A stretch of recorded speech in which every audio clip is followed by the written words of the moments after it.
On a coutume de dire que le silence avant du butch, c'est déjà du butch. Kaamelott. On dit souvent que les blagues les plus courtes sont les meilleures. Who wants to be king?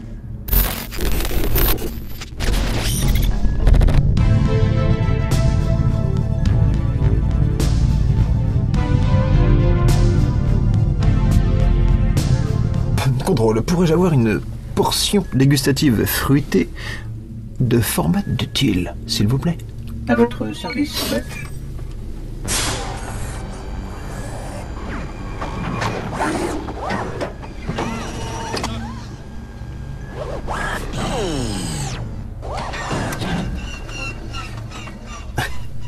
Merci, contrôle.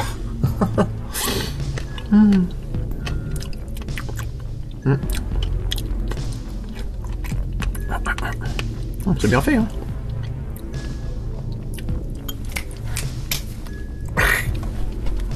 Rentrée chargée, hein.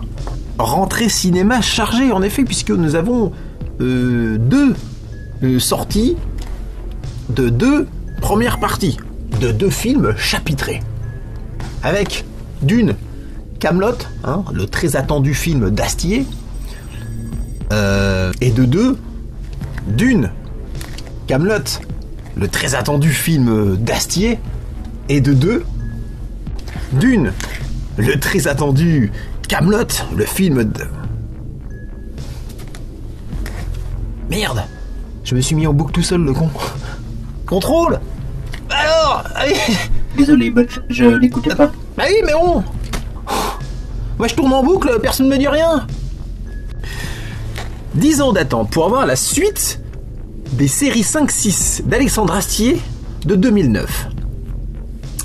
Ou le retour du roi neurasthénique, dépressif et là de tout, assis sur le trône du royaume des gens les plus cons du Moyen-Âge. Bon, alors moi je suis pas très fan de l'humour de Kaamelott. Voilà, je connais les gags les plus connus, voilà, mais sinon j'ai rien regardé. Voilà. Alors donc, film premier volet 1 du livre 7, chapitre 1, livre page 1. Bon, tu vois un petit peu le délire. Hein, bon. Alors qu'est-ce que ça donne? Qu'est-ce que ça donne? Voilà. Non, bah non, mais c'est pas de répondre à la question. Bah oui, mais non, je suis tout seul. Donc tu n'existes pas. Il est con. Ah ouais.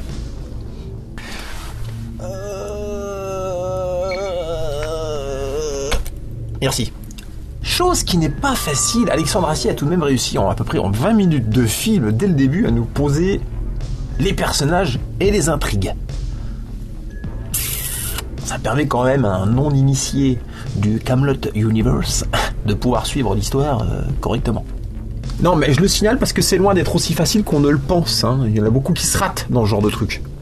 Il y a quand même 6 saisons à résumer. Voilà, d'ailleurs, il y a 2-3 trucs apparemment qui sont mal résumés de ce que j'ai pu entendre. Alors, la réal, elle est impressionnante. Pour un film français, comme on dit. Mais dire ça, c'est pas vraiment une question de manque de talent. C'est plus une question de moyens. Oh, ça n'est pas qu'une question de moyens. Bah si. Non. Si. Oh non. Si. L'humour est bon, hein. Je me suis marré plusieurs fois. Faut être honnête, hein, c'est vrai. Le casting fait plaisir. Professeur Rollin, j'adore. Sting. Ah, ben y'a Sting. Au casting. Bah, au casting, y'a Sting. Ouais. Y'a Sting au casting. Dans le casting. Le chanteur Sting. Au casting.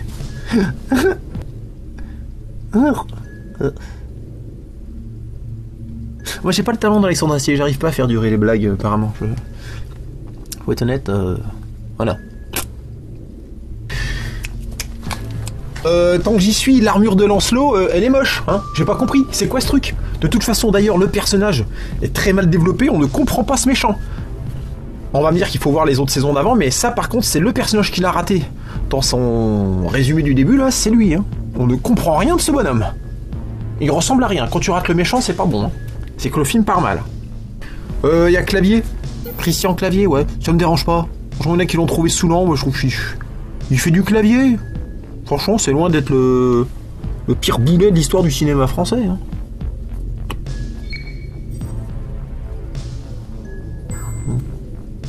Effectivement. Oui, par exemple. Tout à fait. Bonne illustration. Bon, y a Chabat. Hein. Bon, bah Chabat, c'est pas compliqué, Chabat. Tu le prends, tu le mets dans n'importe quel film, n'importe quel contexte.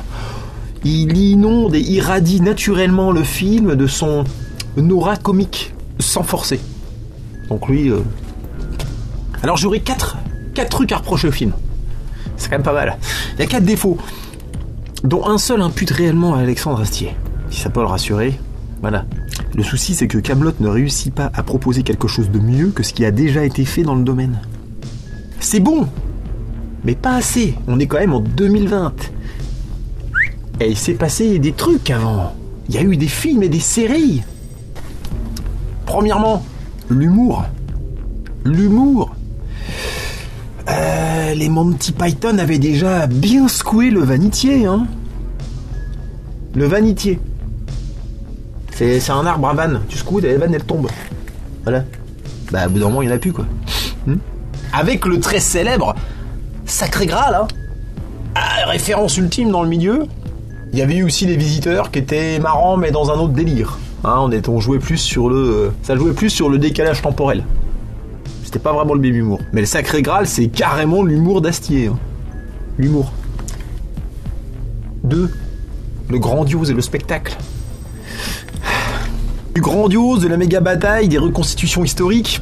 On a été sacrément bien servi dernièrement. Hein. Bah, des reconstitutions médiévales qui ont envoyé le pâté, je sais pas moi, Game of Thrones. Game of Thrones qui vient de se finir en 2019 d'ailleurs, et qui ne laisse pas tellement de place pour la concurrence à ce niveau-là. Hein. Troisièmement,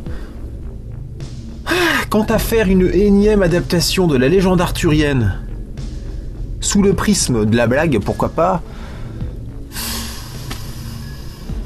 Faut reconnaître que les films sur la légende arthurienne, c'est jamais très brillant. Hein.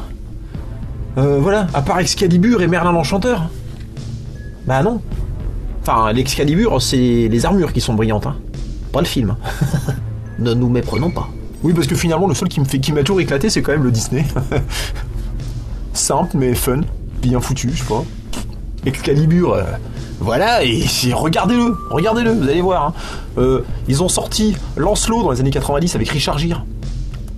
J'avais été le voir au Cinoche, la folie, ce truc. C'est nul. Ce film a eu un Grady Award du pire film de l'année. Vous voyez, la légende arthurienne, elle prend cher. On en a eu en 2004 de je sais plus qui que j'ai pas vu. Et le dernier de Guy Ritchie qui était pas dégueu. La première partie est bien, la deuxième, elle est ennuyeuse et elle sert à rien en vrai. Mais bon, on est quand même dans le meilleur des cas en demi-teinte ou alors sur du dessin animé. La thématique du Graal, bon bah elle a été récupérée dans plein de films, hein, de Indiana Jones à Transformers. Même Transformers ils l'ont fait, si. Je veux pas être chiant, mais bon, du roi Arthur, on en aura eu à toutes les sauces, hein. Et c'est jamais bien dosé, hein. Soit il y en a trop, soit il y en a pas assez. En guise d'estocade finale, hein, je laisse pas un animal blessé, hein. Le monomythe du badaud qui devient roi avec une épée, on peut dire que Conan avait déjà conquis les cœurs, marquant à jamais le cinéma du personnage épique pseudo-médiéval, le plus badass de tous les temps, et renvoyant Arthur à une image figée de héroïque fantasy plutôt kitsch. Mais bon, le quatrième défaut, c'est le problème d'écriture d'Alexandre Astier. C'est l'écriture de son roi Arthur. King of the Britain. So British. Bah Arthur, le plus grand. C'est quand même le seul qui partait au combat avec une enclume au bout de son épée. Hein, un roi, c'est un mec qui se drogue. En 71, Louis XIV, il a débarqué en carrosse tunée avec les roues en feu à Versailles. Il a ruiné 4 allées de bosquet dans le jardin. Eh ouais, mon pote. Eh ouais. Comment? La reine d'Angleterre? Eh, la reine d'Angleterre, faudra lui dire d'aller faire du tricot. C'est pas un roi, ça, c'est pas un roi. Un roi, c'est... Tu prends ton épée, tu sais pas si elle va marcher. Mais toi, faut que t'assures. Parce qu'il y a 10 000 Anglais qui t'attendent. Ils te feront pas de cadeaux. Non, aujourd'hui, il y a peu de droit, il y a peu. Aujourd'hui, la seule chose qu'on se fait couronner, c'est les dents. Il y a peu de droit. Il y a un peu aujourd'hui. Aujourd'hui, il reste qui? Le Royaume, Vico et Bangor King. Voilà, il y en a 4. Le personnage d'Arthur est étrange. Astier se complique la tâche, en fait, je pense, en faisant ce personnage dépressif et suicidaire. Je sais pas, tu vois, le pays va mal, les gens souffrent. On vient le chercher, tu vois. Sauve-nous, tu vois, sauve-nous, s'il te plaît, putain. Tout le monde l'aime, tu vois. Et lui, il répond, je m'en fous, vous avez qu'à crever. Ok. Fin de l'histoire. Ah oui, fin de l'histoire, il n'y a plus d'intrigue. T'as pas envie. Ah mais le mec, plutôt que d'être roi, il préfère être esclave à tanner des pots de chèvre dans le désert. Allez, resuicide-toi une deuxième fois, puis cette fois, te rate pas, parce que franchement, je vois pas ce que t'attends, en fait. Pourquoi ce personnage ne se suicide pas une bonne fois pour toutes? On sent que le personnage attend qu'on l'oblige pendant le film. Hein? Il sent un truc, peut-être que bon... Et puis finalement, il va changer d'avis assez rapidement, de manière assez limpide, sans réel choc. Et surtout sans épreuve à relever, hein. Ah bah non, l'épée, hop, tranquille, bien. Bon bah Guenièvre, machin, il monte, bisous, il l'emballe, on est d'accord. Easy. Bon, puis Kaamelott et Lancelot, bon, il est obligé un petit peu de bosser sur le combat, d'accord, mais c'est plutôt tranquille. Easy. Mauvaise maîtrise du monomythe de la part d'Astier. Il aurait fallu que le peuple le rejette, qu'il ait des erreurs à se faire pardonner, pour prouver qu'il est digne de gouverner. Il aurait fallu par exemple que l'épée se refuse à lui une première fois, pour l'inonder de doutes. Et ouais, le forcer à dépasser ses limites. Il aurait fallu que le combat ne se gagne pas du premier coup, pour que ça lui coûte, pour qu'on comprenne les sacrifices. C'est ça un héros, de l'échec, du doute, des dilemmes. Pas un mec qui se traîne des Goliots au QI négatif dans un périple pépère parsemé de blagues, aussi bonnes soient-elles, et qui avance aussi facilement qu'une division Panzer en Belgique. Tu vois? Si. Bah ils ont contourné en fait. Bah ils sont passés au-dessus. Bah renseigne-toi, tu verras. Bah oui. Ouais, mais bon voilà.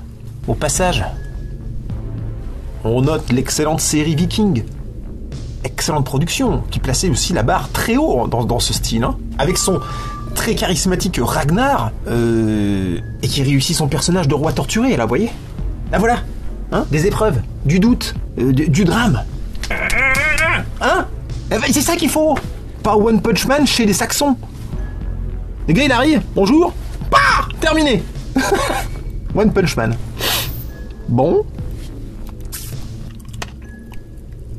Attendre 10 ans pour un coup de poing. Ah, ça fait long le coup de poing quand même. Alors, au vu de ces 4 défauts, l'humour, la grosse production, le mythe un peu mollasson d'Excalibur et compagnie, et puis et le monomythe raté d'Astier, on peut comprendre que le film ça sonne un peu mou. Ça sonne un peu mou, c'est vrai. Je le trouve un peu... Il n'y a pas vraiment de waouh, tu vois. C'est un peu mollasson dans l'ensemble. C'est pour ça, je pense. Alors moi, je vous propose un parallèle entre Astier et son personnage Arthur, hein, donc une analyse méta. C'est marrant parce que à travers Arthur et son fardeau de roi, dont on exige de lui qu'il sauve le royaume, on dirait voir Astier et son fardeau de réalisateur de Kaamelott, dont on exige qu'il finisse son histoire. Attention, je dis pas que Alexandre Astier se force, hein. Mais dans la mesure où son personnage est dépressif, c'est l'impression qu'il donne en fait. Un mec qui est obligé de se faire prier, il traîne les pieds quoi. C'est... Tiens, j'avais pensé un truc pendant le film. Petite idée. Il y aurait pu y avoir des passages qui sortent du film. Où tu vois Alexandre Astier, le réalisateur, tu vois, qui se prend la tête avec la production dans les bureaux, je sais pas moi, pour avoir des catapultes. Ouais. Ah non, Alexandre, des catapultes, ça va coûter cher en post-production. Bon, écoutez, bande de demeurés, je veux des catapultes. Et puis hop, Arthur, il aurait des catapultes dans le film, d'un seul coup, comme ça. Un peu comme dans Le Magnifique, avec Belmondo, Jean-Paul. Où tout ce qui se passe dans la vie de l'écrivain influence le roman d'espionnage qu'il est en train d'écrire, impactant directement les aventures du héros à l'écran. Alors ça aurait peut-être pas plu, mais moi je trouve ça classe. Puis en même temps, bon, Kaamelott c'est une comédie, quoi. Je pense qu'il aurait dû. Alors au passage, hommage à Belmondo. J'avais écrit ça dans ma chronique sans savoir que son heure viendrait. Le super-héros de notre enfance, quelque part. De l'homme de Rio à itinéraire d'un enfant gâté, on peut le dire que le mec a tout fait, tout joué. Incontournable bébelle. Qui aura même eu son avatar en manga. C'est quand même pas mal. Cobra.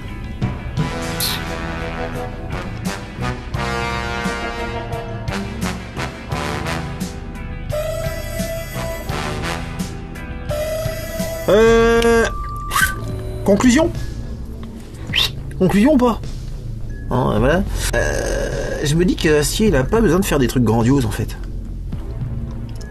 Quand tu regardes ces spectacles là, que ma joie demeure ou l'exoconférence. L'exoconférence, ouais. Je savais même pas que ça s'appelait des framboises à la base. Bah, ça pousse plus, moi, à mon époque. Hein. On en fabrique de synthèse, mais sinon. Je me dis qu'il a pas besoin de faire des trucs grandioses pour être marrant, tu vois. Parce que là, c'est con, là. 10 ans. Attendre 10 ans pour ça, tu vois. Ça, je veux dire, ça fait long et cher la blague, hein. Ouais. Je pense d'ailleurs qu'après Kaamelott, il fera des choses plus simples. Il ira directement à l'essentiel, débarrasser du superflu. Tu vois, un emballage médiéval, c'est chiant, tu vois. C'est limitant, en fait. Débarrasser de ça, tu vois, consacrant le film au service de son humour, tu vois, plus que l'humour au service du film. Qu'en pensez-vous, Contrôle? C'est pas faux.